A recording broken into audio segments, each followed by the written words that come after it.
అవి ఒక పక్కన పెడితే అసలు పట్టణాలలో కాంగ్రెస్ పార్టీ చేసిన అభివృద్ధి ఏంది అనే ప్రశ్న కూడా వేయడం లేదు. పైగా మున్సిపల్ శాఖ మంత్రిగా కేటీఆర్ గారే ఉన్నారు.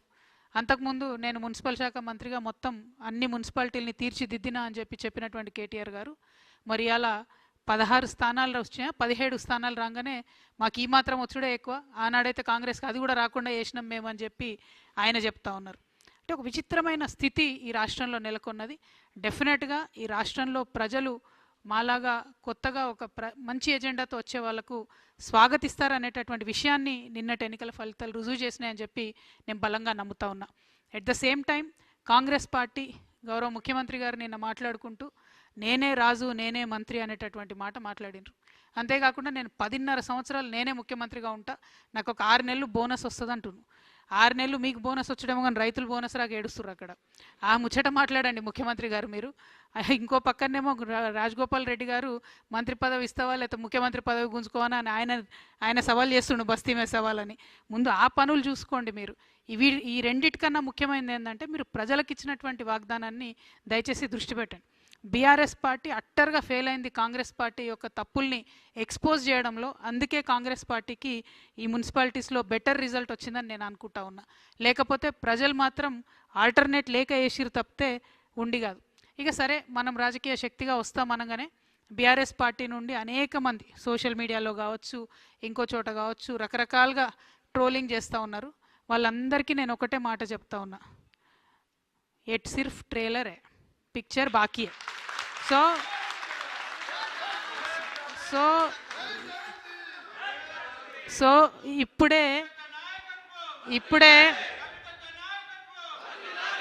ఇప్పుడే తొందరపడి మాట జారకండి, కారు కూతలు కుయ్యకండి. ఇప్పటికన్నా సరిదిద్దుకోండి. ఉద్యమకారులను పట్టించుకోలేదు, వాళ్ళ పక్షాన్ని నేను మాట్లాడితే ఎటువడతట్టు నా మీద మాట్లాడుతూ ఉన్నారు. మీరు పట్టించుకోకపోగా కాంగ్రెస్ ఇస్తానన్న వాగ్దానాలు నెరవేర్చడం కోసం నేను మాట్లాడితే ఉల్టా నా మీద మాట్లాడితే ఏమవుతుందంటే గిట్లనే అవుతుంది రిజల్ట్.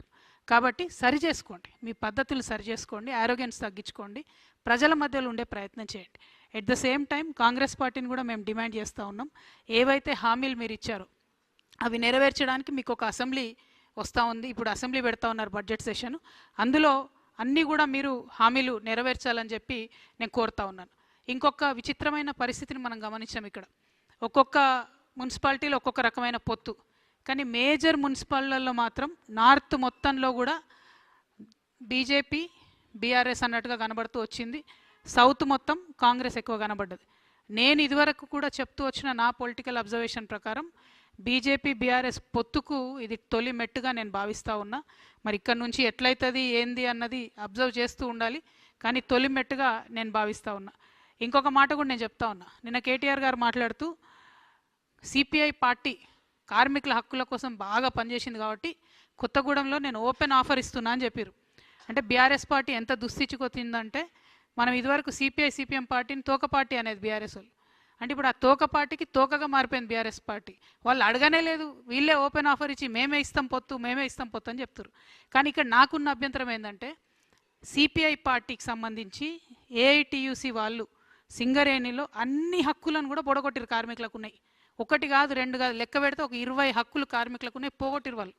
మొన్న నైని కుంభకోణం జరిగితే వాళ్ళు ఒక్క మాట కూడా మాట్లాడలేదు, వాళ్ళతో వీళ్ళు పొత్తు పెట్టుకుంటా అంటారు. ఇంకొక మాట, ఇదే సిపిఐ సాంబశివరావు గారు అసెంబ్లీలో నిలబడి కాళేశ్వరం విషయంలో కేసీఆర్ గారిని బీఆర్ఎస్ పార్టీని ఎన్ని మాటలు అన్నారో కేటీఆర్ గారు ఒకసారి చూడాలి.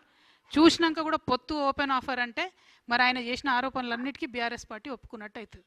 ఒకవేళ లోకల్గా ఎక్కడన్నా వాళ్ళు సరి చేసుకోవడం వేరు, కానీ బీఆర్ఎస్ యాజ్ ఎ పాలసీ సిపిఐతో మేము పొత్తు పెట్టుకుంటున్నాం, అది కూడా కార్మికుల హక్కుల కోసం అంటే మాత్రం ఇది నయవంచన. ఎందుకంటే సిపిఐ పార్టీ కంప్లీట్గా కాంగ్రెస్తోని మిలాఖత్ అయి ఉన్నది, 2 ఏళ్ళుగా వాళ్ళతో ఉన్నారు. మెడికల్ బోర్డు ఒక్కరోజు కూడా పెట్టలేదు సింగరేణిలో. సిపిఐ మాట్లాడదు, బీఆర్ఎస్ మాట్లాడదు. మళ్ళీ మాట్లాడితే జాగృతి మాట్లాడాలి, లేకపోతే హెచ్ఎంఎస్ రియాజ్ అన్న మాట్లాడాలి. అంటే కార్మికుల హక్కులు వాళ్ళకి అవసరం ఉన్నప్పుడు మాట్లాడరు, కానీ మీకు పొత్తులు వచ్చినప్పుడు ఒక కవరింగ్ లెక్క, ఒక షీల్డ్ లెక్క మాత్రం కార్మికుల హక్కులు అని మాట్లాడుకుంటే కార్మికులు నమ్మరు. సింగరేణిలో కూడా ఎన్నికలు వస్తున్నాయి, దాంట్లో కూడా జాగృతి హెచ్ఎంఎస్ పొత్తు ఉంటుంది. అప్పుడు కూడా మా యొక్క ఏదైతే కార్మికులకు మనం చేసినటువంటి అంశాలు ఉన్నాయో కార్మికుల దయతోని మా పవర్ ఏందో కూడా చూపించే ప్రయత్నం చేస్తామని తెలియజేస్తూ, మరి ఏఏఎఫ్బికి సంబంధించి జోజిరెడ్డి అన్న ఉన్నారు, వారిని మాట్లాడవలసిందిగా కోరుతాను. అందరికీ నమస్కారం. ముఖ్యంగా తెలంగాణ ప్రజలందరికీ కూడా ఆల్ ఇండియా ఫార్వర్డ్ పార్టీ పక్షాన మా పార్టీ జాగృతి పార్టీ రెండు కలిసి ఉద్యమ సంస్థ జాగృతి ఈ రెండు కలిసి కూడా పోటీ చేస్తే ఇంతమందిని గెలిపించడం అనేది చాలా సంతోషం. అదేవిధంగా వారందరూ కూడా ప్రత్యేకంగా కృతజ్ఞతలు. ఈరోజు చాలా విషయాలు జాగృతి అధ్యక్షురాలుగా చెప్పడం జరిగింది. దీంట్లో ముఖ్యంగా నేను చెప్పదలుచుకుంది బీజేపీ. ఈ బీజేపీ పార్టీ కరీంనగర్, నిజామాబాద్ రెండిట్లలో కార్పొరేషన్స్లో ముందడుగేస్తుంది. చాలా సవాళ్ళు విసిరారు బండి సంజయ్ గారు కేంద్ర మంత్రిగా ఉండి, కానీ బీజేపీకి ఫుల్ మెజార్టీ రాలే. కరీంనగర్లో కూడా ఎన్నో కోట్ల రూపాయలు ఖర్చు పెట్టినా కూడా రాని పరిస్థితుల్లో మా పార్టీలో గెలిచిన వాళ్ళకి కండవగప్పే ప్రయత్నం చేస్తున్నారు. అంటే ఇన్ని రోజులు బీఆర్ఎస్ వాళ్ళని కాంగ్రెస్ వాళ్ళు తీసుకున్నారని, మీరు పార్టీలే కాదని, విఘ్నత లేదని అన్ని రకాలుగా మాట్లాడిన బండి సంజయ్ గారు ఇవాళ రాత్రిపూట వాళ్ళ దగ్గరికి పోయి బెదిరించి నయా భయాన్ అన్ని ఒప్పందాలు చేసుకొని ఒకరికి కండువ కప్పడం జరిగింది బెదిరించి. అంటే రాజకీయ విలువలు ఎక్కడున్నాయనేది మనం గమనించాల్సిన అవసరం. బీజేపీ అనేది లేదనేది నా ఉద్దేశం. ఈరోజు మోడీ, అమిత్ షా పార్టీ మాత్రమే ఉంది. బీజేపీకి కొన్ని సిద్ధాంతాలు ఉన్నాయి, అవన్నీ విస్మరించి ఇవాళ రాజకీయంగా వాళ్ళు పూర్తిగా ఫాల్ డౌన్ అయిపోయినారు. ఇవాళ బండి సంజయ్ గారు చేసింది ఒక్కటి కూడా గెలవలే. హుజరాబాద్, జమ్మికుంట, హుస్నాబాద్, సిరిసిల్ల, వెమ్లవాడ ఆయన పరిధిలో ఉన్న దాంట్లో ఒక్క మున్సిపాలిటీ కూడా గెలవలేని పరిస్థితుల్లో 30 వచ్చినాయని చెప్పేసి మిగతా పార్టీలను తీసుకొని గెలవాలని ప్రయత్నం చేస్తున్నారు. ఇంకా కొంతమంది కొన్ని అనుమానాలు. Jagruthi and All India forward Bloc రెండు కలిసే పనిచేస్తున్నాయి, చేయబోతున్నాయి. అంతేకాదు ఈరోజు చాలామంది మీడియా వాళ్ళు కొద్దిగా కన్ఫ్యూజన్ క్రియేట్ చేశారు ఒక ఇష్యూలో. అది వడ్డపల్లిలో జరిగిన విషయం కూడా క్లారిటీ ఇవ్వదలుచుకున్నా. నిన్న కూడా నేను క్లారిటీ ఇచ్చాను, ఇప్పుడు కూడా ఇస్తున్నాను. జాగృతి అనే ఉద్యమకారుల సంస్థతోటి ఆల్ ఇండియా ఫార్వర్డ్ బ్లాక్ కలిసి పనిచేస్తుంది.